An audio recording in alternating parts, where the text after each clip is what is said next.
You'd stood on the banks of the Nile in the year 1200 BC, you'd have felt, as men often do at the end of an era, that the world was quite permanent. You'd have been standing in Pi-Ramesses, the old city of avarice, surrounded by a globalized web of great kings that stretched from the rugged hills of Greece all the way to the dusty plains of Babylon. To the modern eye, the ancient world often looks simple, perhaps even primitive. But make no mistake, the world of the late Bronze Age was complex. It was sophisticated. And above all, it was connected. If you were a merchant in that day, you could buy blue glass from Mesopotamia, tin mined in the mountains of Afghanistan, and copper smelted in the island of Cyprus, all in a single market stall in the city of Thebes in southern Egypt. It was a world of high stakes diplomacy and palace economies, a system so finely tuned it seemed it would never stop humming. Kings wrote letters to one another on clay tablets, calling each other brother, trading daughters in gold in a delicate dance of power that kept the peace for centuries. It was the first true global economy in human history. And like the men who built the Titanic, the architects of this age believed they had built a ship that God himself couldn't sink. But then, as it always does when the sinner can't hold, the impossible happened. Around 1177 BC, the horizon went dark. In the span of a single generation, the lights of civilization went out. If you look at the archaeological map of this period, it looks like the autopsy of a total societal. If you'd stood on the banks of the Nile in the year 1200 BC, you'd have felt, as men often do at the end of an era, that the world was quite permanent. You'd have been standing in Pi-Ramesses, the old city of avarice, surrounded by a globalized web of great kings that stretched from the rugged hills of Greece all the way to the dusty plains of Babylon. To the modern eye, the ancient world often looks simple, perhaps even primitive. But make no mistake, the world of the late Bronze Age was complex. It was sophisticated. And above all, it was connected. If you were a merchant in that day, you could buy blue glass from Mesopotamia, tin mined in the mountains of Afghanistan, and copper smelted in the island of Cyprus, all in a single market stall in the city of Thebes in southern Egypt. It was a world of high stakes diplomacy and palace economies, a system so finely tuned it seemed it would never stop humming. Kings wrote letters to one another on clay tablets, calling each other brother, trading daughters in gold in a delicate dance of power that kept the peace for centuries. It was the first true global economy in human history. And like the men who built the Titanic, the architects of this age believed they had built a ship that God himself couldn't sink. But then, as it always does when the sinner can't hold, the impossible happened. Around 1177 BC, the horizon went dark. In the span of a single generation, the lights of civilization went out. If you look at the archaeological map of this period, it looks like the autopsy of a total societal collapse. From the citadel of Mycenae in the west to the great trading hub of Ugarit in the east, the cities weren't just abandoned, they were burned to the ground. Archaeologists call these destruction layers. They're bands of ash and charred stone that mark the end of history for millions of people. Writing vanished. Architecture stopped. The trade routes that had pulsed with life for thousands of years suddenly empty, save for the sand and the bandits. Historians look at this collapse as the greatest mystery of antiquity. They ask how. How could a system so strong and so redundant and so wealthy simply evaporate overnight? Was it earthquakes? Was it drought? Was it the mysterious sea peoples who came sweeping down the coast like a human locust swarm? The answer is yes to all of those, but those were just the final shoves. The breaking of the Bronze Age was simply the final domino in a long line that had been falling for centuries. To find out why the world broke, you've got to go back to the beginning. You have to look at the first domino that fell. For a global system to work, there has to be a stabilizer. There has to be a hegemon, a superpower with pockets deep enough to bail out the system when the rains don't come, and a sword sharp enough to keep the trade routes open. At different times, that role has been played by different nations. Today, the United States sits in that seat of power and responsibility. But for the Bronze Age, That stabilizer was Egypt. Egypt was the anchor. It held the gold mines of Nubia, making it the Federal Reserve of the ancient world. It held the Nile Delta, the only reliable breadbasket in a region constantly on the verge of famine. When the Hittites starved, they came to Egypt. When the Canaanites fought, they looked to Egypt. So the real mystery of 1200 BC isn't who burned the cities. The real mystery is what happened to the stabilizer. When the world caught fire, Egypt should have been there to put it out, but they weren't. They were missing from the international stage, a hollow shell of their former glory, hiding behind their walls while the world burned. To understand why the stabilizer didn't show up, we have to look back more than 2 centuries before the fire. We have to find a hidden crack in the foundation, a divine judgment on a system that had grown too tall for its own good. We've been told that the Exodus was a simple jailbreak. We picture a few million Hebrews slipping away in the middle of the night while Pharaoh shook his fist in frustration. A localized event, a spiritual victory for sure, but politically insignificant. But I'm going to show you it was something much more grand and much more terrible. The Exodus wasn't merely a rescue mission. It was the targeted, systematic dismantling of the engine that drove the ancient world. It was a divine foreclosure on the only superpower the earth had ever known. God didn't just liberate his people, he bankrupted an empire. He drained the gold, killed the livestock, ruined the crops, and decimated the leadership class in a single terrifying spring. It acted like a hairline fracture in the foundation of a massive bridge. The bridge didn't collapse the day the crack appeared. It stood for another 200 years, but the structural integrity was gone. The stabilizer was broken. And when the storms of 1200 BC finally came, the bridge fell because the foundation had been broken back in 1446 BC. In this investigation, we're going to peel back the gilded mask of the pharaohs and look at the forensic evidence of an empire in total but slow collapse. We're going to see the 10 plagues not as mere magic tricks to intimidate a king, but as a strategic foreclosure against the very lifeblood of Egypt, the largest economy in the world.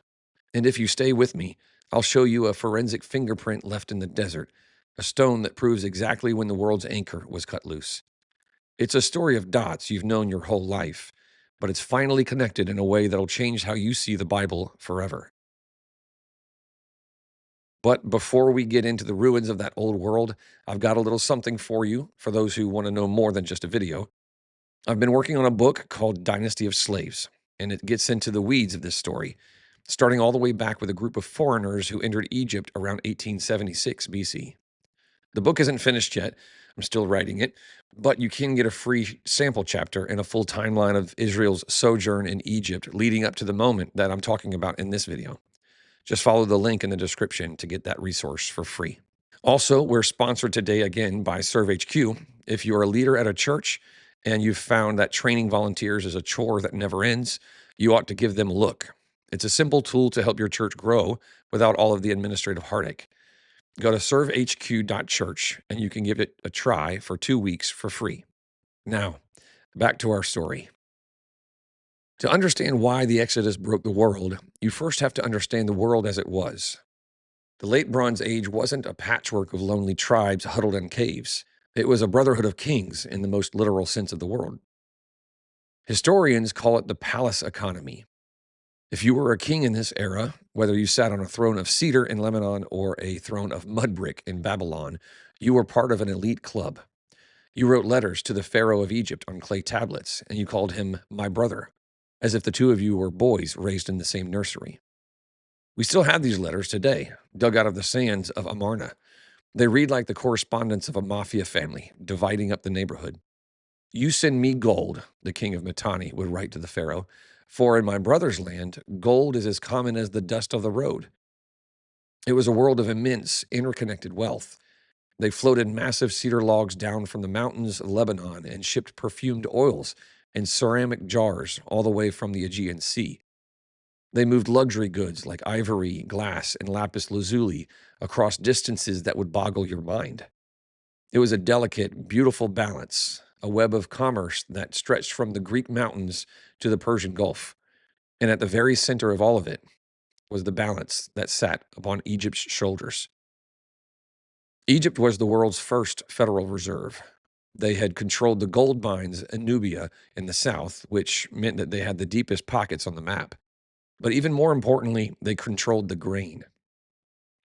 The Nile was the only reliable source of food in a region that was constantly teetering on the edge of drought. When the rains failed in Canaan or the harvests dried up in Anatolia, everyone looked south. Egypt was the guarantor of life. If Egypt stood, the world ate. If Egypt failed, the world starved. It was that simple. Now, if you recall my video about Joseph, the son of Jacob and the first Hyksos king, you know exactly how this engine was built. It wasn't built by an Egyptian at all. It was Joseph, a Hebrew slave elevated to the right hand of Pharaoh, who designed this system. He was the one who centralized the Egyptian economy to save the world from famine. He created a system where the Pharaoh owned everything: the land, the cattle, and eventually the very bodies of the people. The Bible uses a haunting phrase to describe this Egypt: the iron furnace. It was a machine built to save the world from hunger, and for a time it worked beautifully. It was efficient and powerful and incredibly stable. But like all machines built by men, it eventually turned on its creators. By the time we arrive in 1446 BC, that economic engine had become a cage. It had enslaved the very family of the man that built it. And it wasn't just an economic cage, it was a spiritual one. If you followed my last video that covered the seed war, the sons of God in Genesis 6, you know that centuries before the Exodus at the Tower of Babel, God had disinherited the nations. He placed them under the authority of lesser Elohim, divine beings who were supposed to rule justly, but instead rebelled and demanded worship for themselves.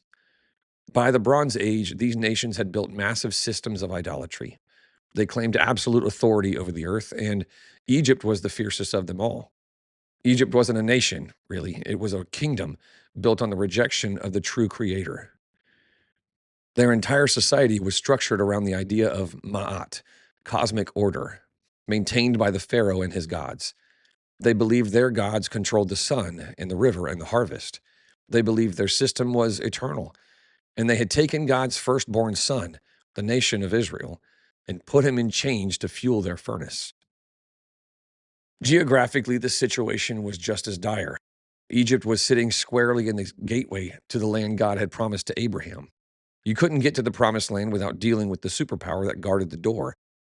The trade routes, the military outposts, the garrisons, Egypt controlled it all. So, the stage was set for a conflict that was inevitable. The superpower had to be broken, not just to free the people, but to break the blockade of the land too. The iron furnace that God had built with Joseph's hands now had to be dismantled. And God himself, with Moses as his general and Aaron as his herald, was coming to do it. He wasn't coming with an army of men or a coalition of nations either. He was coming with a series of strikes that would target the very things Egypt trusted in most: the river, their livestock, their crops, and their very lineages.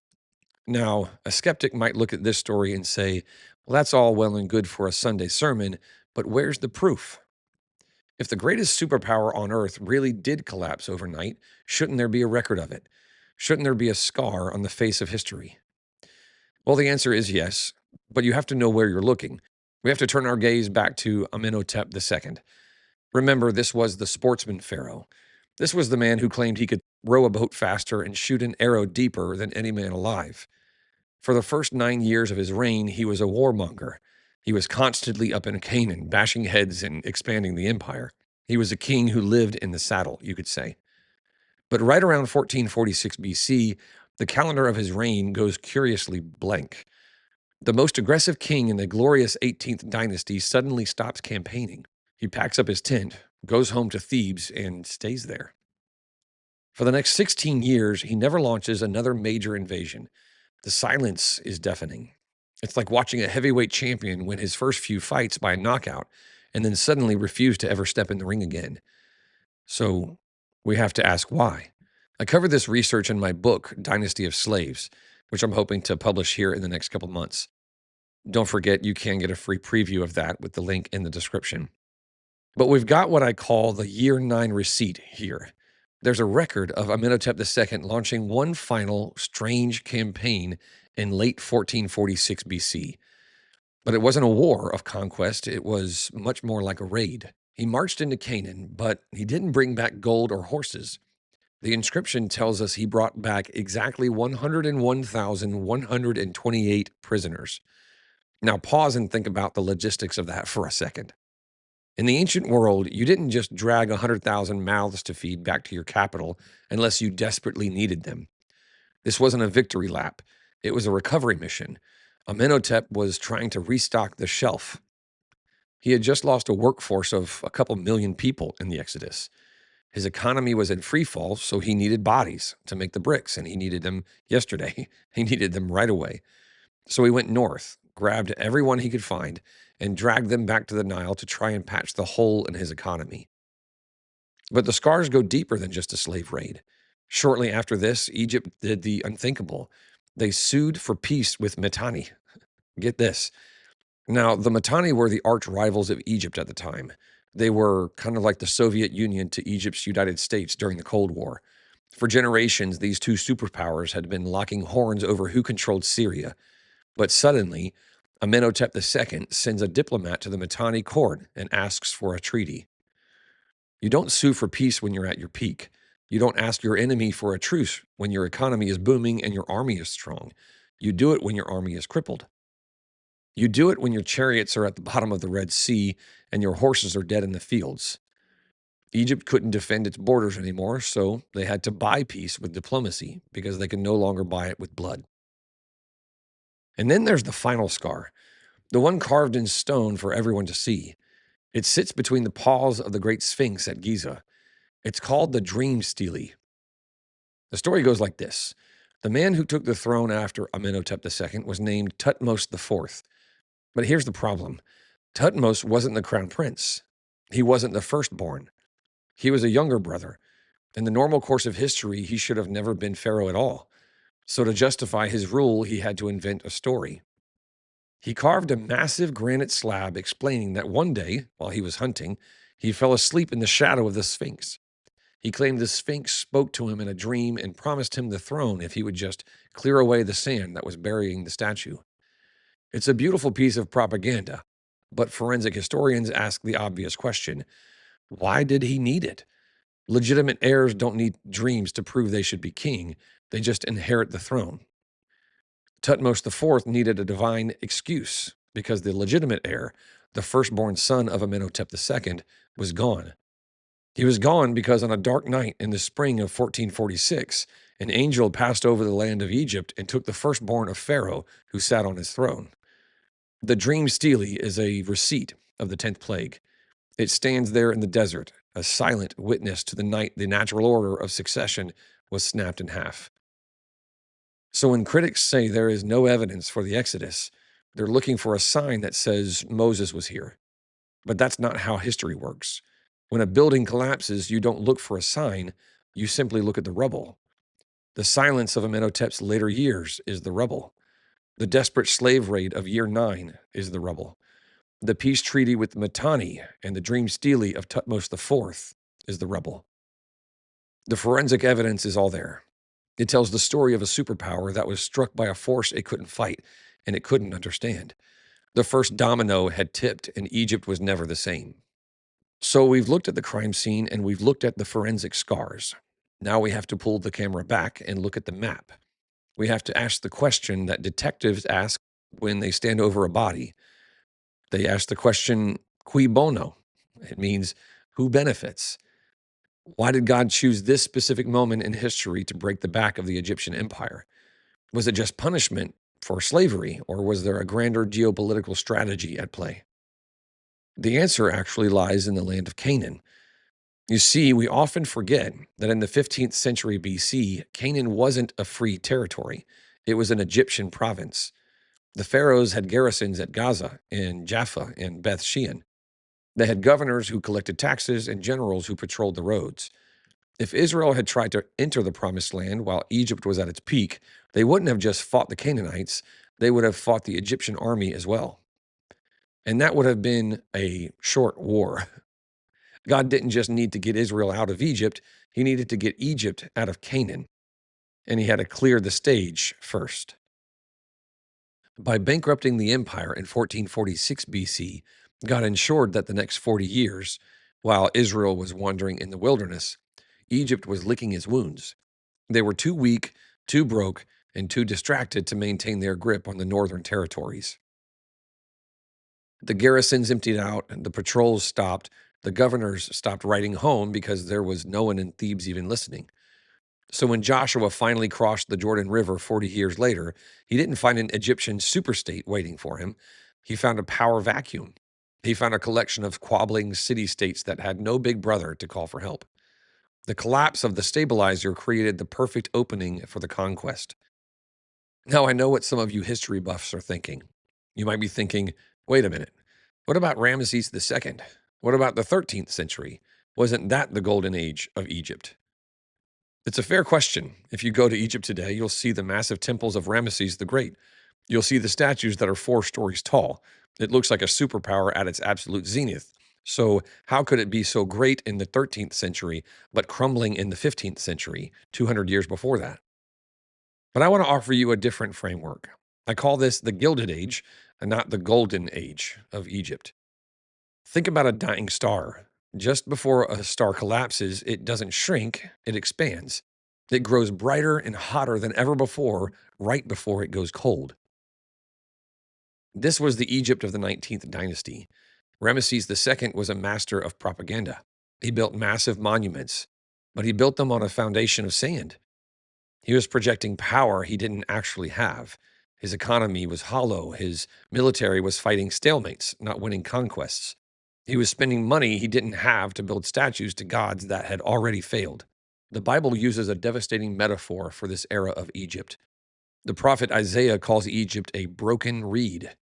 It looks like a sturdy staff that you can lean on. It looks solid. But if you put your weight on it, it snaps and it pierces your hand. Egypt had become a paper tiger. It looked terrifying on the walls of the temple, but on the battlefield, the first domino had already done its work. The structural integrity was gone. And we have the receipt for this too. It's called the Merneptah stele. Merneptah was the son of Ramesses II. Around 1208 BC, right as the Bronze Age is about to catch fire, he launches a campaign into Canaan.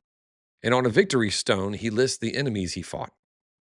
And there, buried in the hieroglyphs, is a name that shouldn't be there. Well, if you take the traditional Egyptologist view, the name is Israel. He says, Israel is laid waste. His seed is not. This is the forensic smoking gun.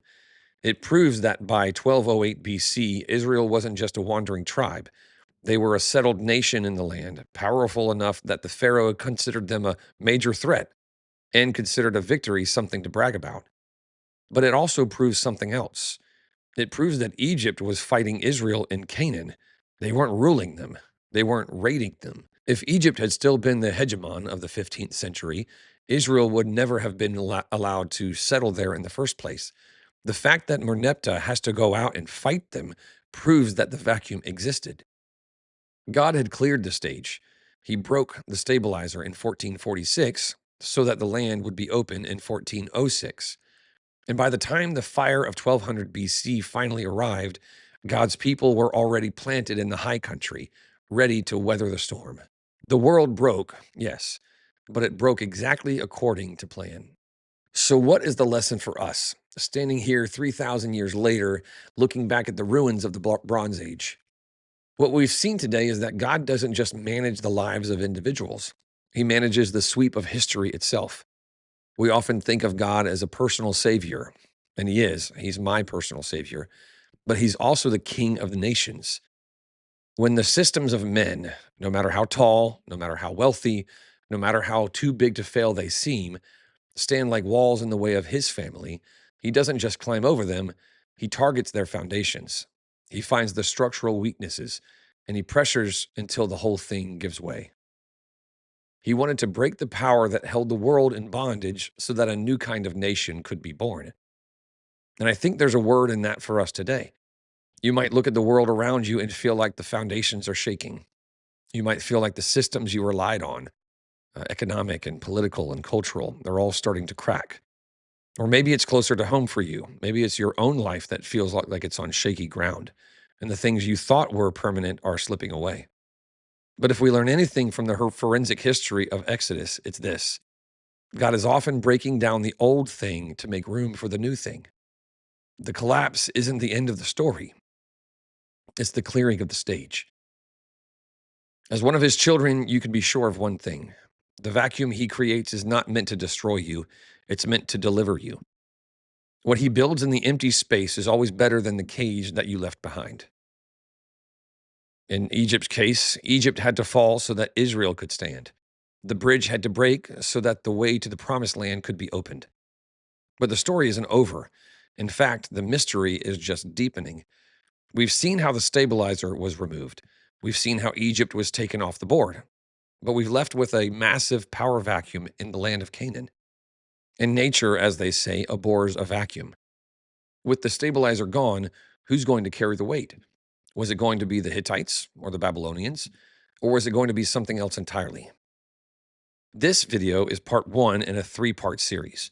I've shown you how God shook the world with the Exodus during the reign of Amenhotep II, but in my next video, we're going to step into the chaos of the 12th century BC, and we're going to look at the Levant vacuum, the mysterious wrecking ball God used to finish the job that the Exodus started. That came from the sea. They wore horned helmets, and they burned the world to the ground. Get ready in the next video to meet the Sea Peoples as they face off against the judges of Israel. I'm Scott, and this is Black Sheep Bible Talk, and I'll see you in the next one.